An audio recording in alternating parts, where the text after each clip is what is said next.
हुए आइए हम विषय की ओर चलते हैं। आज हम स्नातक भाग 2 के द्वितीय प्रश्न पत्र के अंतर्गत सम्मिलित कर्मभूमि उपन्यास का अध्ययन करेंगे। कल के क्लास में हम लोग कर्मभूमि उपन्यास के पात्रों का परिचय प्राप्त किए थे। आज कर्मभूमि उपन्यास जिसके 5 भाग हैं, जो 5 भागों में विभक्त है, उसके भाग 1 के कथानक को जानेंगे।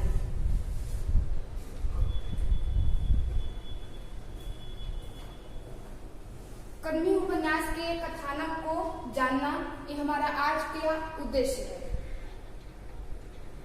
कर्मभूमि उपन्यास 1932 में मुंशी प्रेमचंद जी के द्वारा लिखा गया था। इस उपन्यास के कुल 5 भाग हैं और जो इस प्रकार हैं। कर्मभूमि उपन्यास कथानक भाग 1, जिसपे हम आज चर्चा करेंगे।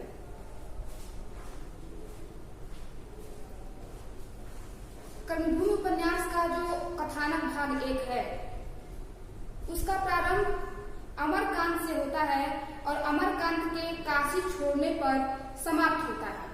इसको बिल्कुल सरल शब्दों में सरल तरीके से समझने के लिए सबसे पहले अमरकांत का परिचय, जैसा कि हम लोग पाठ्य परिचय में भी जान चुके हैं कि अमरकांत का व्यक्तित्व क्या है। अमरकांत काशी के एक धनाढ्य व्यापारी लाला समरकांत का पुत्र था। बचपन में ही माता दिवंगत हो जाती हैं और जब अमरकांत की दूसरी माता आती है, अर्थात जब विमाता आती हैं, तो अमरकांत को उस विमाता से उतना स्नेह प्राप्त नहीं हो पाता जितना स्नेह उन्हें अपनी माता से प्राप्त होता है। अमरकांत दिनों दिन चिढ़ने वाले स्वभाव के होते चले जाते हैं और कहीं न कहीं अंत होते होते पिता से भी उनकी बनती नहीं है। पिता और पुत्र दोनों के स्वभाव में अंतर दिखाई देने लगता है। वह अंतर हर एक स्तर पे दिखाई देता है। पिता यदि धन के प्रेमी हैं तो अमरकांत धन के द्वेषी हैं। पिता पूजा पाठ में विश्वास करते हैं, अमरकांत पूजा पाठ को धर्म समझते हैं। पिता ऐश्वर्य का जीवन जीना चाहते हैं और अमरकांत सादा जीवन उच्च विचार की भावना से ओतप्रोत है। इस तरह से पिता और पुत्र दोनों के व्यवहार में विषमता देखने को मिलती है। अमरकांत का विवाह कथानक भाग 1 में ही अमरकांत का विवाह प्रेमचंद जी ने दिखाया है। जब पुत्र की आस लिए विमाता की मृत्यु हो जाती है, विमाता दिवंगत हो जाती हैं, तब उस समय एक गृहिणी की आवश्यकता महसूस होती है समरकांत को उनके अपने घर के लिए। समरकांत लखनऊ के एक संपन्न परिवार की पुत्री सुखदा से अमरकांत का विवाह करते हैं। सुखदा जो कि अमरकांत की पत्नी है, अत्यंत ही विलासिनी, ऐश्वर्यशाली और भोगी स्वभाव की स्त्री है।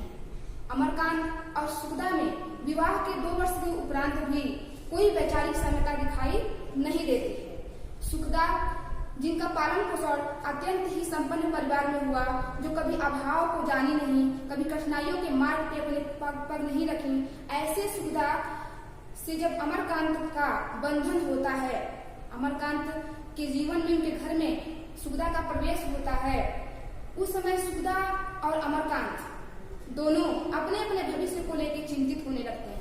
सुखदा जो अमरकांत के स्वभाव से बिल्कुल खिन्न है और अमरकांत जो सुखदा के स्वभाव से बिल्कुल खिन्न है। कारण बस इतना है कि अमरकांत उच्च विचार और सादा जीवन के पोषक हैं, तो सुखदा भोग विलास में लिप्त रहने वाली नारी है। एक तरह से देखा जाए तो सुखदा का पालन पोषण जिस प्रकार के वातावरण में हुआ, जिस प्रकार के परिवार में हुआ और जो संस्कार उसे मिले, उस संस्कार में सुखदा के व्यक्तित्व में शीत की जगह तेज विद्यमान था, मधुर संस्कार की जगह तीव्रता विद्यमान थी, अभाव की जगह संपन्नता विद्यमान थी। और इस तरह से जहाँ विभेदी जुड़ाव होगा, विभेदी बंधन होंगे, वहाँ तालमेल बनाना अत्यंत ही कठिन होगा, जो दोनों के जीवन में लगा रहा और उपन्यास का अंत होते होते दोनों के हृदय परिवर्तित होते हैं और दोनों फिर असीम अनुराग के बंधन में बहते हुए दिखाई देते हैं। एक बार का प्रसंग है जब अमरकांत सुखदा को सादा जीवन जीने के विशेषताओं से अवगत कराता है। सुखदा कहती है कि यदि परिस्थितियां बनी तो बन जाएंगी, मैं किसी भी परिस्थिति में रह लूंगी, लेकिन इस समय मैं स्वयं अपनी चिता बनाकर जलूंगी नहीं। अर्थात स्वयं विषमता उत्पन्न करके, अभाव उत्पन्न करके मैं जीवन जीने वाली नहीं। इस तरह से उपन्यास का प्रारंभ अमरकांत और सुखदा के आपसी विभेद को लेकर होता है और जैसे जैसे उपन्यास का अंत होगा, कथानक भाग 5 आएगा, सुखदा परिवर्तित होती दिखाई देगी और उसे अपने भूल, अपनी गलती का एहसास होता है और उसमें वह सुंदर सुधार करती है। मुन्नी का अदालत जाना। जब हम पाठ्य परिचय प्राप्त किए तो मुन्नी के व्यक्तित्व को उजागर किया गया और अत्यंत सुंदर, एक ओजस्वी, एक नई नारी के रूप में मुन्नी हमारे सम्मुख उपस्थित हुई। मुन्नी एक राजपूत स्त्री है। जब अंग्रेज सैनिकों द्वारा उसके दामन को कलंकित किया जाता है, उसके अस्मिता को लूटा जाता है, उसके अंदर प्रतिशोध की भावना होती है और वह एक अवसर की खोज में रहती है।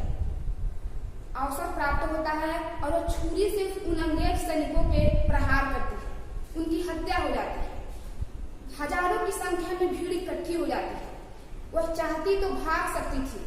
प्रेमचंद जी ने लिखा है उपन्यास में कि मुन्नी चाहती तो हत्या करके भाग सकती थी, लेकिन वह भागी नहीं। वह वहीं डटी रही और हजारों की भीड़ उमड़ी हुई है, उसको घेरे हुए हैं लोग, लेकिन वह खुद विस्मय से देख रही है। जब उससे कहते हैं लोग कि तुम हत्यारिन हो, कहती है मैं हत्यारिन नहीं। हत्यारिन का संबोधन उसे दिया जाता है जिसको स्वीकार नहीं करते।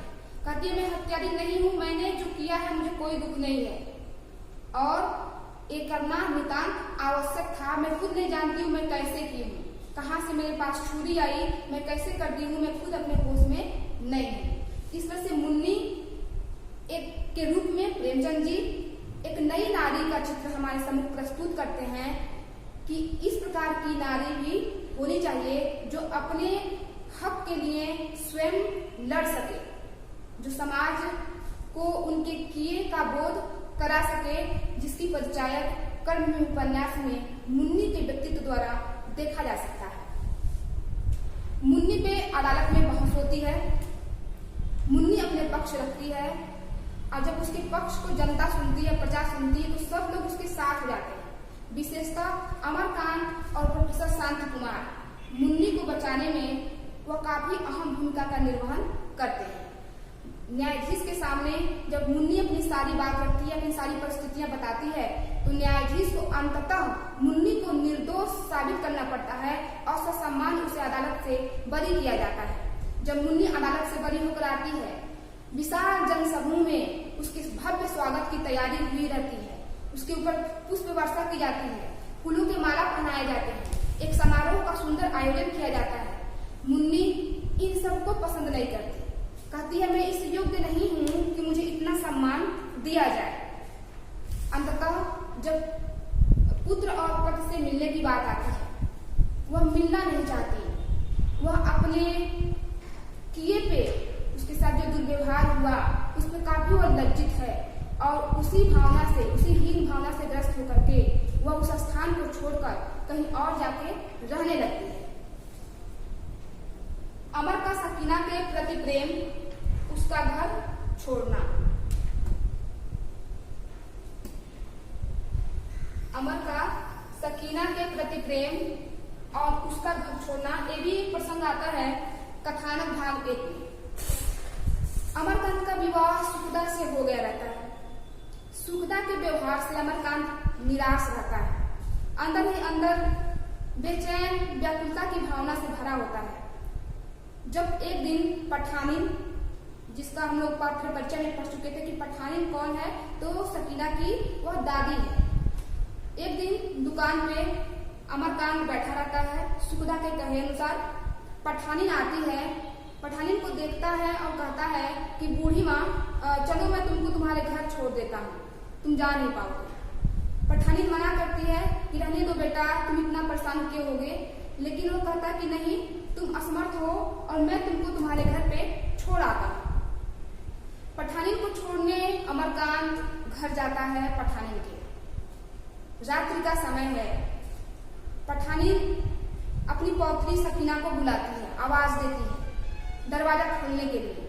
एक सुंदर वातावरण देखिएगा, एक ऐसा वातावरण जो एक अभाव का वातावरण है, जिसका कितना सुंदर यथार्थ वर्णन प्रेमचंद जी ने किया है कि किस प्रकार सकीना दरवाजा खोल रही है, उसके हाथ में एक दिया है और उस दिए के प्रकाश में जब अमरकांत सकीना को देखता है, दिया अर्थात अभाव का प्रतीक, दिया प्रकाश की व्यवस्था करता है, यह अभाव का प्रतीक प्रेमचंद जी ने बताया है, क्योंकि सकीना एक अत्यंत निर्धन परिवार से है और इसीलिए उसके परिवार के लिए उन्होंने दिया का प्रयोग किया।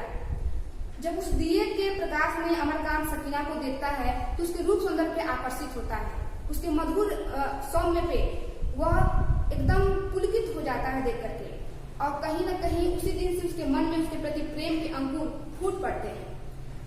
सकीना का व्यक्तित्व अगर देखा जाए अत्यंत ही सौम्य, सुंदर, मधुर, एकदम एक भारतीय नारी के गुणों से परिपूर्ण है। अमरकांत सुगदा के व्यक्तित्व को देख के आकर्षित होता है और उसके सामने अपने प्रेम प्रस्ताव को रखता है। जब वो प्रेम प्रस्ताव रखता है और कहता है कि मैं तुमसे विवाह करना चाहता हूँ, सकीना की एक मुसलमान स्त्री, एक मुसलमान नारी कहती है कि यह संभव न होगा, तुम हमारे वहां आते जाते हो, मैं भी तुमसे प्रेम करती हूँ, लेकिन तुम्हारा आना जाना इस सामाजिक लोगों की दृष्टि में ठीक न होगा। कहता है अमरकांत कि यदि तुम न चाहती हो कि मैं यहाँ आऊं तो मैं कभी ना आऊंगा, लेकिन पड़ोसियों की मुझे परवाह नहीं। इस तरह से दोनों के आपसी प्रेम को प्रेमचंद जी ने एक आदर्श के स्थल पे दिखाते हैं। उस प्रेम में कहीं कोई अश्लीलता नहीं है, कहीं कोई स्वार्थ नहीं है, कहीं कोई ठगी की भावना नहीं है, कहीं कोई विश्वासघात नहीं है। एक निस्वार्थ, एक सुंदर, एक विशुद्ध प्रेम अमरकांत और सकीना का देखने को मिलता है, जिसका एक परिचायक उपन्यास के अंत में आता है। सकीना और अमरकांत दोनों अलग हो गए रहते हैं। जब अमरकांत की बहन नैना दिवंगत हो जाती है और अमरकांत को अपनी बहन का अभाव खलता है, तो सकीना सुगदा से कहती है कि कह दीजिएगा अमरकांत से, कह दीजिएगा लाला जी से कि मैं हूँ। सुगदा व्यंग करती है कि तुम्हारा संबंध तो उनके साथ कुछ और ही था। कहती है हाँ था, उस समय उन्हें एक स्त्री की आवश्यकता थी और आज उन्हें एक बहन की आवश्यकता है। अर्थात हर रूप में, चाहे वह प्रेमिका का रूप हो, एक बहन का रूप हो, एक स्त्री का रूप हो, हर रूप में सकीना अमरकांत के साथ खड़ी रहती है। अमरकांत अपनी डिग्री की पढ़ाई छोड़ देते हैं। डिग्री की पढ़ाई छोड़ करके नगर पालिका के सदस्य बन जाते हैं, जो बात उनके पिता को ठीक नहीं लगती। उनके पिता अर्थात समरकांत को बीच में पढ़ाई छोड़ना, फिर से समाज सेवा के कार्यों में लगना बिल्कुल भी उनको ठीक नहीं लगता है, उचित नहीं लगता है, क्योंकि वो चाहते हैं कि अमरकांत सारा ध्यान परिवार, घर गृहस्थी में ही लगाए, व्यवसाय को संभालने में लगाए, न कि देश हित में लगाए, न कि समाज हित में लगाए। क्या करते हैं अमरकांत? दोनों में, पिता पुत्र अमरकांत और समरकांत में इस बात को लेकर एक दिन विवाद उत्पन्न हो जाता है। अमरकांत चूंकि एक स्वाभिमानी नवयुवक, देश के प्रति असीम प्रेम रखने वाला नवयुवक, कर्तव्यों के प्रति एकदम अड़िग, पिता और पुत्र दोनों में संघर्ष हो जाते हैं और अमरकांत घर छोड़ने को तैयार हो जाता है। पिता की बातों को पूरी तरह से बहिष्कृत कर देता है और रोष में आकर धन के प्रति लोभ से वशीभूत होकर समरकांत अमरकांत को घर छोड़ने के लिए कह देते हैं। अमरकांत तुरंत ही कहे अनुसार स्वाभिमान की भावना से ओतप्रोत होकर के, आत्मसम्मान से भर करके तुरंत पिता का गृह त्याग करके जाकर के दलितों के गांव में रहने लगते हैं। सुगदा द्वारा समरकांत की सेवा। सुगदा समरकांत की पुत्रवधू है। पात्र परिचय में हम लोग पढ़े थे कि दोनों का व्यक्तित्व किस प्रकार का है। जब अमरकांत गृह त्याग कर देते हैं तो अमरकांत के साथ साथ सुगदा जो उनकी पत्नी है, नैना जो कि उनकी बहन है, और सिल्लो नौकरानी रहती है, ये तीनों घर छोड़ देते हैं। अब बचता कौन है उस विशाल भवन में? एकमात्र समरकांत। दोनों अमरकांत के साथ सुगदा, नैना, सिल्लो तीनों घर छोड़ के चले जाते हैं। सुगदा नौकरी करने लगती है 50 रुपए महीने पे, और इस तरह से वो अपना जीवन व्यतीत करते रहते हैं। एक दिन अचानक से समरकांत के अस्वस्थ होने की समाचार सुगदा को प्राप्त होती है। सुगदा तुरंत समरकांत को देखने चली जाती है वहाँ रुकती है, देखभाल करती है, रोजाना भोजन बनाने का वचन देती है। यह बात सुखदा का समरकांत की सेवा करना, उनके वहाँ जाके भोजन बनाना, ये सारी बात अमरकांत को ठीक नहीं लगती, क्योंकि पिता और पुत्र में बनती नहीं। और न बनने का एकमात्र कारण क्या है? धन है। पिता धन का प्रेमी और पुत्र धन का विरोधी। अमरकांत को बिल्कुल भी ठीक नहीं लगता कि सुखदा जाए और सेवा करे, भोजन बनाए, देखभाल करे, बिल्कुल भी ठीक नहीं लगता। जाके वह सकीना से कहता है, सकीना जो कि अमरकांत की प्रेयसी है, कि सुखदा जाके सेवा कर रही है बाबूजी की, पिताजी की। सकीना खुश होती है तो बहुत अच्छी बात है। कहता है कि नहीं, आज तक उसने कभी मेरा जी नहीं पूछा, मैं कैसा हूँ कभी मुझको नहीं पूछी, और जाके उनका सेवा कर रही है। एकमात्र उद्देश्य क्या है? उनके धन को प्राप्त करना, उनके धन के लिए ही उनका सेवा करने वह जा रही है। अब यहाँ पे एक चीज देखने को मिलेगा, ये जो धन का लोभ है, प्रेमचंद जी ने 1932 में दिखाया था कि एक बहू धन के लिए अपने ससुर का सेवा कर रही है। 1932 का वातावरण, 1932 का जो भावना था लोगों के अंदर, वो आज भी विद्यमान है। आज भी धन का प्रभाव उतना ही है, और आज भी धन के प्रति लोगों के मन में जो लोभ है, और कहीं न कहीं धन के लिए ही जो कर्तव्य पूर्ति हो रही है, वो आज भी विद्यमान है। इससे हमें अंदाजा लगा सकते हैं कि प्रेमचंद जी कितने दूरदर्शी थे, कितने यथार्थवादी थे, कि आज की बात, आज का माहौल, आज के लोगों की मानसिकता 1932 में ही उन्होंने चित्रित कर दिया था। अमरकांत का काशी छोड़ना। अमरकांत और सकीना दोनों एक सुंदर प्रेम के बंधन में बंध चुके होते हैं। अमरकांत सकीना के घर आते हैं और सकीना से विवाह करने की बात करते हैं, विवाह का प्रस्ताव रखते हैं। सकीना पहले तो अत्यंत ही सकुचाती है, डरती है धार्मिक भेदभाव को लेकर के। उसके उपरांत कहती है कि ऐसा होगा नहीं, मुझे आपकी बस सेवा करनी है, मुझे बस आपकी पूजा करनी है, मुझे और कुछ भी नहीं चाहिए।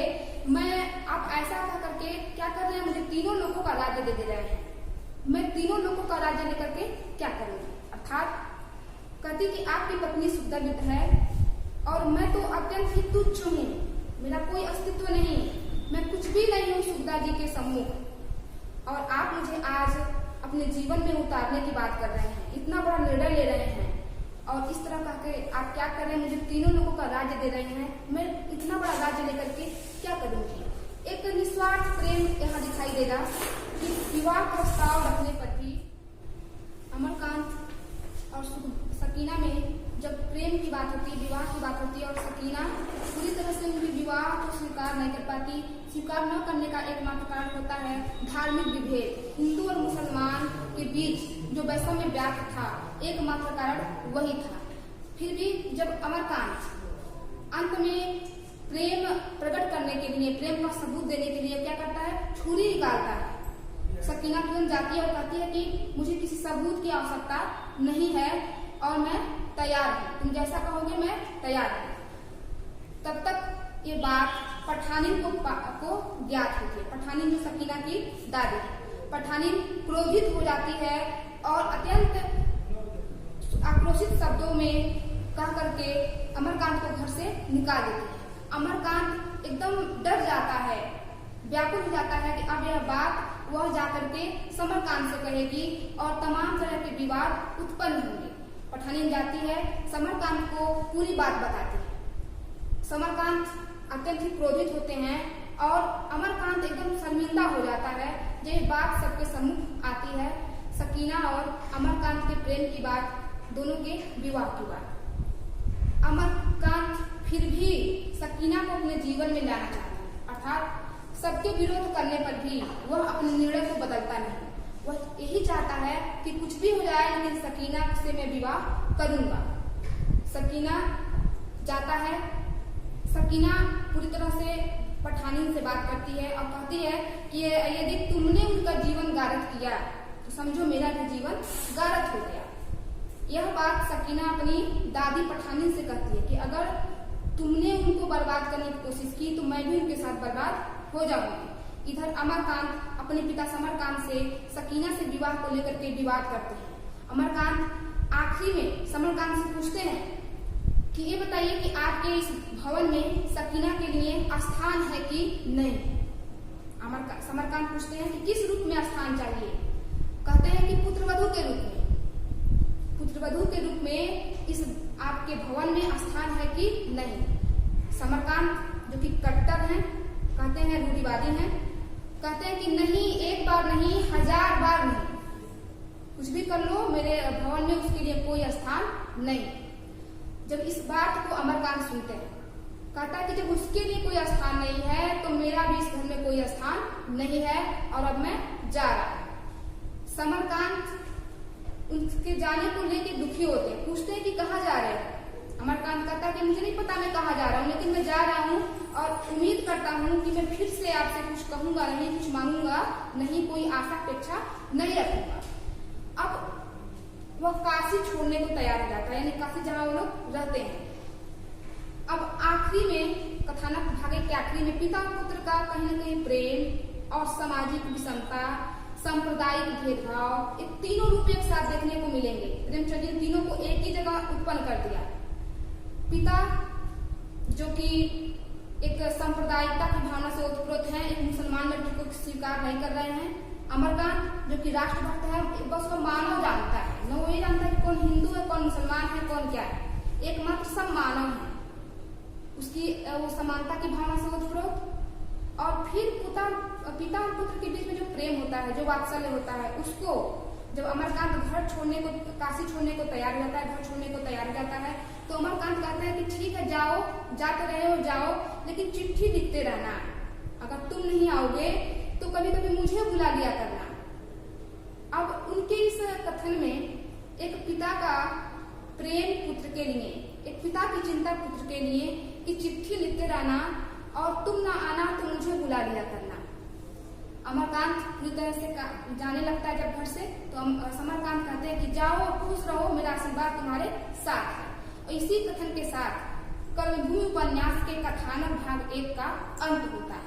अर्थात अमरकांत के काशी छोड़ने के साथ भाग 1 समाप्त हो जाता है और जब अमरकांत दलितों की बस्ती में प्रवेश करता है तो भाग 2 शुरू होता है।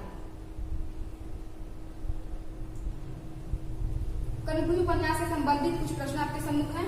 कर्मभूमि उपन्यास के उपन्यासकार कौन?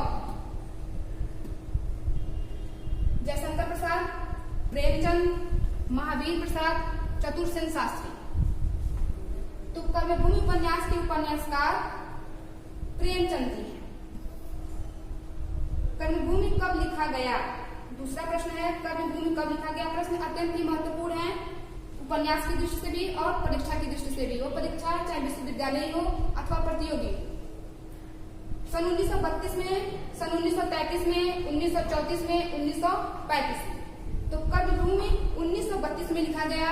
वातावरण ज्ञात है, महात्मा गांधी के नेतृत्व में अनेक आंदोलन हो रहे थे, देश प्रतंत्र था। कर्मभूमि उपन्यास के भाग हैं। उपन्यास के प्रारंभ में हम लोग पढ़े हैं कि कर्मभूमि उपन्यास के कुल 5 भाग हैं।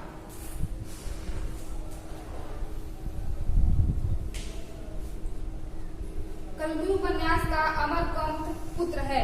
किसका पुत्र है? प्रोफेसर शांति कुमार का, समरकांत का, रेणुका का, आत्मानंद का। शांति कुमार एक अध्यापक हैं, रेणुका अमरकांत की सास है, आत्मानंद एक किसान नेता है। तो एकमात्र कौन बच गए? समरकांत। तो अमरकांत समरकांत का पुत्र है। सुखदा किस प्रकार की स्त्री है? जो 5वां प्रश्न है, सुखदा किस प्रकार की स्त्री है? विलासी है, धैर्यवान है, क्षमाशील है, त्यागी है। शुरू से अंत तक हम यही पढ़ते आ रहे हैं कि सुखदा और अमरकांत में कभी बनती नहीं, और न बनने का एकमात्र कारण क्या था? यही विलास की भावना थी। सुखदा विलासी थी और अमरकांत सादा जीवन जीने वाले थे। तो सुखदा किस प्रकार की स्त्री है? तो विलासी। इस प्रकार उपन्यास से संबंधित कुछ प्रश्न हैं। कथानक भाग 1 के साथ आज की कक्षा यही समाप्त होती है। कथानक भाग 2 के साथ अगली कक्षा में फिर आपके सम्मुख उपस्थित होंगे। मां सरस्वती आपकी बुद्धि विकास में सहायक हो। धन्यवाद।